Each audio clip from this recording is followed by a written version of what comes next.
ঈদ ছুটি শুরুর আগের দিন থেকেই রাজধানী ছাড়তে শুরু করেছে রাজধানীবাসী। তবে সকালে বাস স্ট্যান্ডে ভিড় ছিল কম।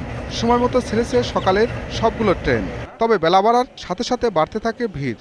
যারা ট্রেনের অগ্রিম টিকিট নিয়েছিলেন তারা শুরু করেছেন ঈদ যাত্রা। নির্দিষ্ট সময়ে ট্রেন পেয়ে খুশি সাধারণ মানুষ। আপনজনের সাথে ঈদ করতে যাচ্ছি, এটার আনন্দই আলাদা। ট্রেনে এসে যাইতে পারতেছি, অনেক ভালো লাগতেছে। তেমন কোনো ভিড় বা কোনো ঝামেলা নেই। কমলাপুর রেল স্টেশন ম্যানেজারও বলেন, সকাল থেকে নির্দিষ্ট সময়ে ছেড়েছে প্রত্যেকটি ট্রেন। সকাল থেকে এ পর্যন্ত 23টি ট্রেন বিভিন্ন গন্তব্যে ছেড়ে গেছে। প্রত্যেকটা ট্রেনেই যথাসময়ে ছেড়ে গেছে।